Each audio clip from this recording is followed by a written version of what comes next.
E agora eu gostaria de discutir com você sobre hidratação, que é a quantidade de água. Que a água é o principal nutriente do corpo, é o mais abundante nutriente do corpo. Em torno de 70% do seu corpo é água. E é um nutriente, porque causa hidrólise. Se causa hidrólise, tem uma propriedade biológica importante. Então é o principal, é o mais abundante nutriente do corpo, tá? É a água. Então nós vamos discutir rapidamente aqui com você o poder fisiológico da água. Poder fisiológico da água. E eu tenho que começar com esse indivíduo aí. É o Abraham Gelid. Esse indivíduo é um médico iraniano que se formou na Escócia e que era um médico do Shah, do Irã. E quando o Shah foi morto, ele foi preso. Ele passou uma temporada politicamente. O crime dele é político. E ele passou uma temporada na cadeia. E ele era o único médico prisioneiro. E ele começou a tratar 3.000 prisioneiros, não tinha nada para tratar, ele tratava com água e sal. E ele começou a ver os resultados do tratamento de água e sal para os prisioneiros. A ponto de, quando ele cumpriu o mandato dele, que era acho que de 14 meses, ele pediu para ficar mais 4 meses preso, para terminar o trabalho científico. Ele escreveu 6 livros sobre água, ele se mudou para os Estados Unidos e ele passou o resto da vida divulgando o valor da água. Tá? O oxigênio é a respiração da vida. A água é o sangue da vida. A água é o sangue da vida. Então, o Batman Gelid, que é o nome dele, Dr. Batman Gelid, ele nasceu no Irã em 1933, estudou na Escócia e na Inglaterra.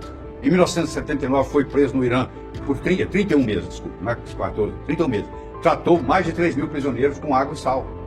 Solicitou permanecer mais 4 meses na prisão, mudou-se para os Estados Unidos e é autor de 6 livros sobre terapia com água.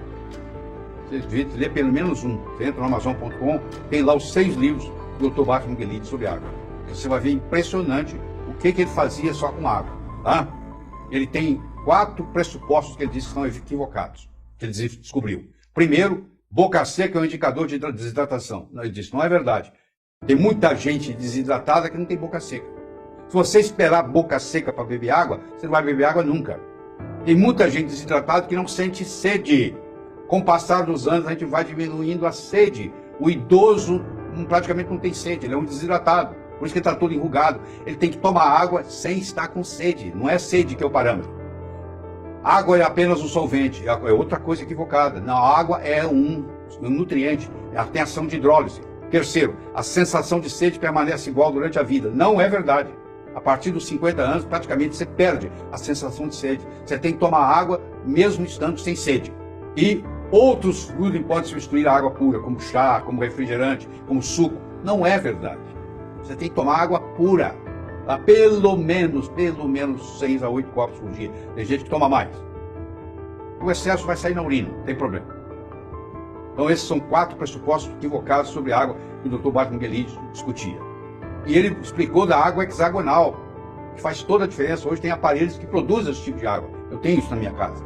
São ionizadores, que vai fazer a água ionizada.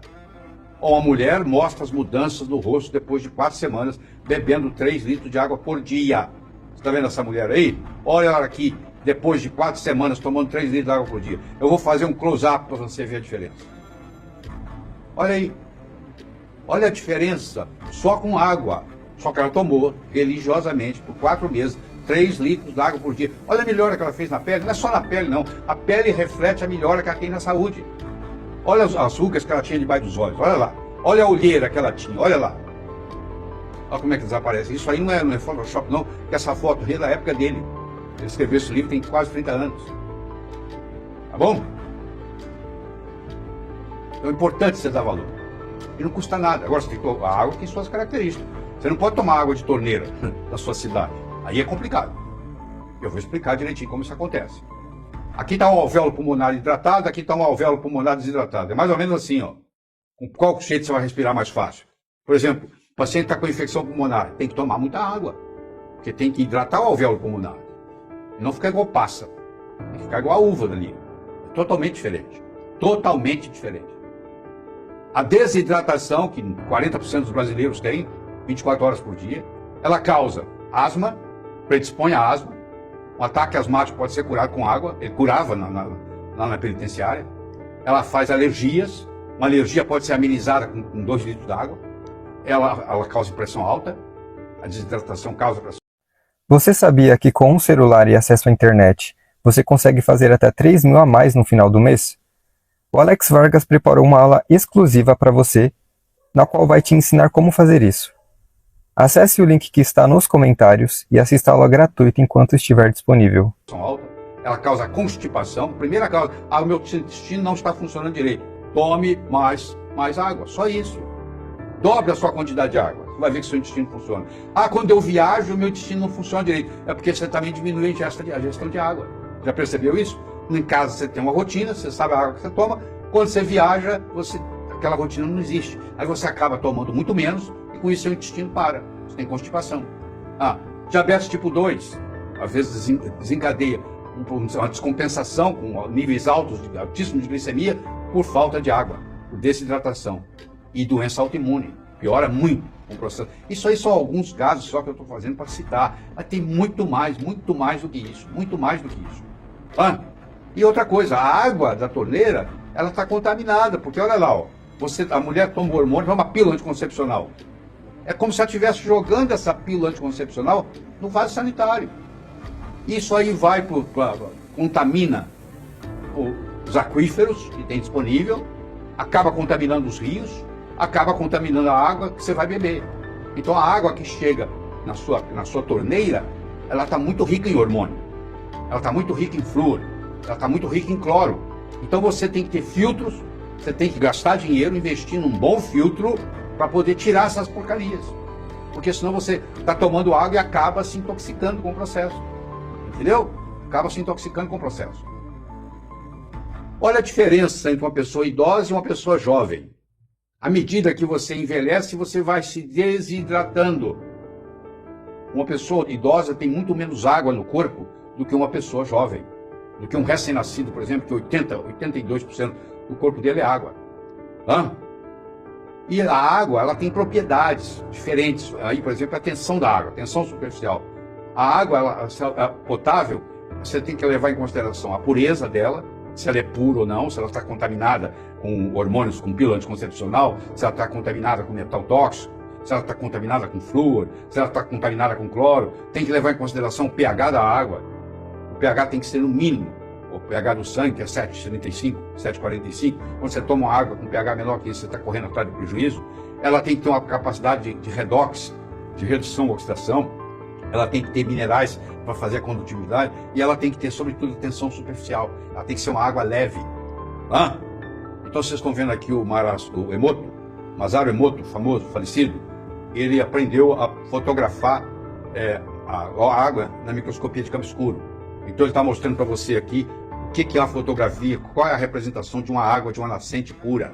Você pega essa água, que tem essa estrutura aí que você está vendo, e você coloca essa água para escutar rock and roll, heavy metal, por 30 minutos. Aí você volta e tira a fotografia de novo. E você vê que houve uma desestruturação. Você sabe por que heavy metal e droga estão ligados? Porque o cérebro, tem 70% do cérebro é água. Então quando ele escuta, por exemplo, heavy metal, bagunça toda a água do cérebro, olha lá, desestrutura tudo. E isso faz uma diferença. O Dr. Emoto escreveu um livro sobre isso, inclusive ele esteve no Brasil, ele veio fazer palestras aqui. Vocês estão vendo aí, nós estamos participando de um mesmo congresso no AMB, congresso internacional. Eu dei uma palestra, ele deu outra seguida, ou vice-versa, não estou lembrando agora quem falou primeiro, mas nós estamos aí nos bastidores esperando a nossa vez. E depois disso foi publicado um livro, vocês estão vendo aí, Pontos de Mutação na Saúde, onde ele escreveu um capítulo e eu escrevi outro. Então nós somos colegas de publicação de livros juntos.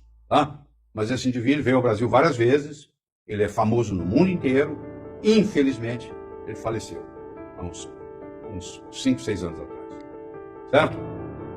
Então a água potável de boa qualidade, ela precisa ter pureza, ela tem que ser filtrada sem retirar os minerais, ela precisa ter um pH acima de 7,5, ideal ingerir água com pH 9, 10, ela tem que ter um redox negativo, ela tem que ter uma ação antioxidante, ela tem que ter uma tensão superficial baixa, porque hidrata melhor, ela tem que ser estruturada em microcluster, que é a chamada hexagonal, que é 6 moléculas de água, ela tem que ter pelo menos 6 a 8 copos por dia, mais ou menos 33 ml por quilo de peso que você tenha, dá mais ou menos entre 6 e 8 copos d'água com adulto, e ela tem que ter o PRAL negativo. Eu não vou entrar em detalhes aqui agora, mas eu recomendo, vou te estimular a você pesquisar o que é o PRAL, porque o PRAL é muito importante.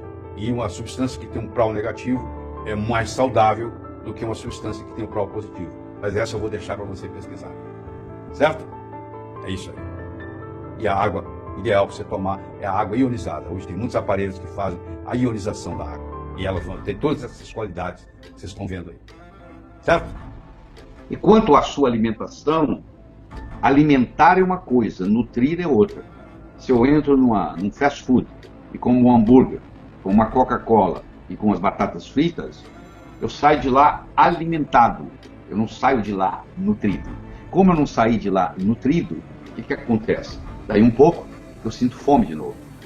Quando eu alimento, mas não nutro, eu fico com fome, porque as células ficam gritando, mano, eu quero mais alimento, quero mais que tenha nutrientes. Você tem que ingerir alimentos ricos em nutrientes.